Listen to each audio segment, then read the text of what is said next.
And I'm going to talk, first of all, about my favorite subject, which is me. And then I'm going to talk a little bit about the film school in London. And then I'm going to talk, if we have time, a little bit about the Western idea of story, more the British idea of story. And so that's what I'm going to do. As you know, in Britain has just Brexit. That was me a few years ago. I was very yeah, no, that's me, yeah. You see, smoking a cigarette. I was arrested in Kyoto main square for smoking a cigarette. They told me you're not allowed to. This is just a description of Europe, like England, terrible food, ugly girls, invented soccer, hooligans. You know, there's a way we look at the world. French, good wines, beautiful things, pretend not to speak English. You know, Germans, good machines, ugly girls, beer, wear socks and sandals. So that's just to give you a light beginning, because obviously the world is changing in the UK. I've just come back from Buenos Aires. That's me with my new friend Maradona. And then on Monday I was in Beijing. This is Beijing Wall. As you can see, it's not kind of flat. It goes kind of like this. I wanted to go to toilet, but I thought it was too far. And then I'm now in Kyoto, and so Ken's friend Mac, he sent me some pictures of Albert Einstein and Charlie Chaplin in Japan, but I don't know if they were in Kyoto. They might have been somewhere else. And that's just sort of where I've been. So this, and I'm going to talk about myself and some of the lessons which I have learnt, which may or may not apply to you. And I like to use proverbs.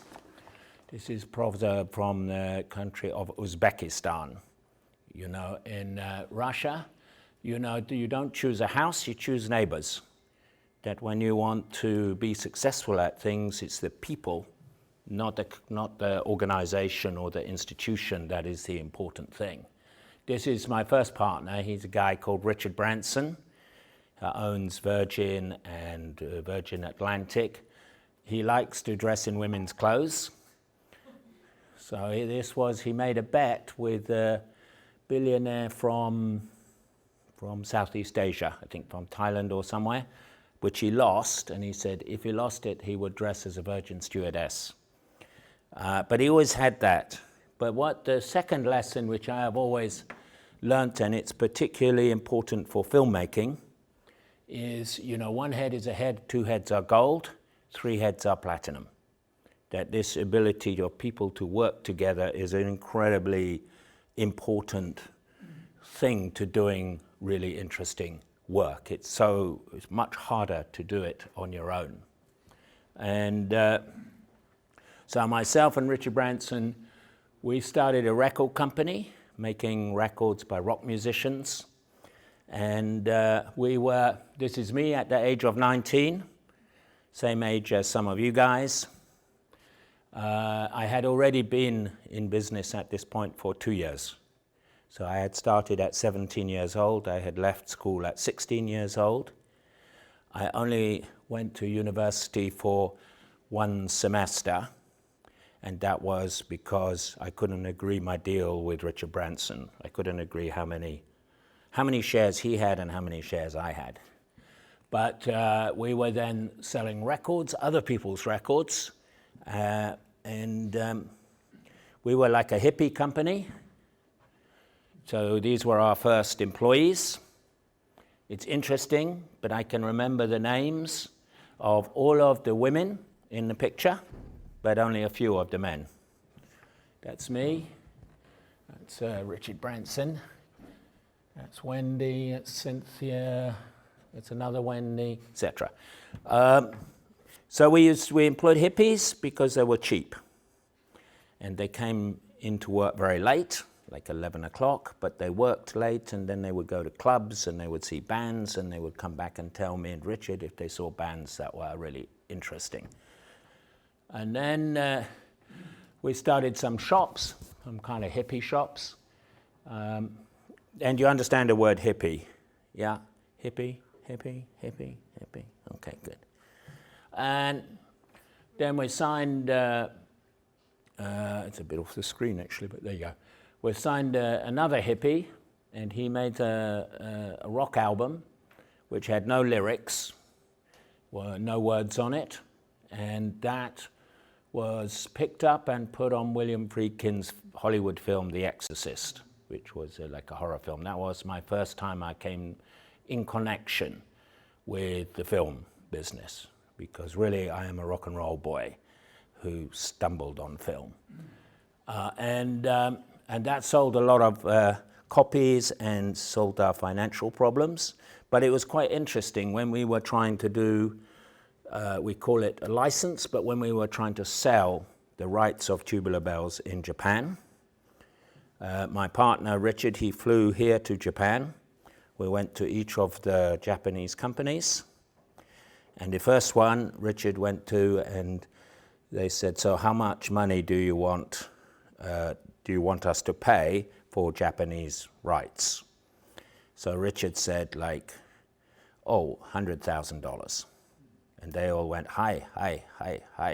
And we thought, fantastic. And he called me up, he said, we got a deal for 100. And tomorrow I asked for $500,000, 500,000. So he went the next day to the second company and he asked for 500,000. And you know, it's like 10 Japanese record executives and they all went, hi. So I thought, fantastic. So then he went the next day to the third company and then we asked $1 million. And they all did the same thing happened. And then he called me up, which is fantastic. We have 1 million from Japan. And I said to Richard, no, I have just looked up again the dictionary, the Japanese dictionary. I've talked to my Japanese friend, and hi means yes, I understand, not yes, I agree. So we had come all the way here, and we ended up with like $50,000 or something. But we thought we were getting the biggest deal of our life. And so then we went in to put out a lot of records, pop records in the 1970s. So like Culture Club and Phil Collins and the Sex Pistols and so on. And that was a lot of fun. The Sex Pistols were very controversial. And I once took Sid Vicious from London to Stockholm. And which was, he spent the whole journey in the toilet, funnily enough. And I remember when we arrived at the airport in Stockholm, there was a pop group called ABBA. I don't know if you've heard of ABBA, the pop group, probably before their time. The old guys have. Have you, Ken, heard of ABBA? Yeah. There you go. But these ones haven't. So Sid said, I want to meet ABBA. And he started going towards you, the big guy, big punk, quite. And ABBA ran in the other direction. I don't think they knew it was Sid Vicious. But that's, so this is the lesson here for me. This is Korean proverb. You know, he cannot tell the difference between crap and bean paste. It's not so easy, actually, but this ability to spot in your class, in your studies, in your friends, which ones are going to be successful. And they are not always the ones who are good academically. You know, often they are the ones who are not good academically. They are not always the ones who are, we call it the spirit of the party. You know, are doing a lot of socializing, a lot of entertaining, a lot of drinking and so on. It's finding the people with real talent that is going to make an impact on the world, because these are the people that you want to be working with and finding ideas to do things together with, especially in film, you know, because if you're a director, you need a cinematographer. If you don't write, you need a writer. If you need an editor, you need a producer, you need distribution. So the more people that you can connect with who have real talent is important. Do you have KFC here in Japan? KFC, yeah? This is the chart of things that taste like chicken. You know, like crocodile, rat, snake, emu, and then KFC is the least like chicken, the less. But it's knowing, you know, what really tastes like chicken. And this is the next lesson, because people at universities, they are always thinking in terms of, I have to have a job. You know, I have to be employed by a corporation or a company or an institution. And this is, you know, and is in the West, it's definitely the case, and every parent brings up their children to say, get a job, get a job, get a job. I think this is wrong, especially in today's world. And what the parents should be saying to their kids is, find an activity that you can make a living from, that you can make money from, to pay the rent and raise children and so on, you know, artists like Professor Tozer, and you know, who are not employed people. Because when you are employed, you are at the mercy of the boss. This says, when the top guys look down, they see only shitheads. When the bottom guys look up, they see only arseholes. Sorry about the phrase. And it's kind of a play on American words, actually, rather than British words. And but don't ever let it, always better to be boss.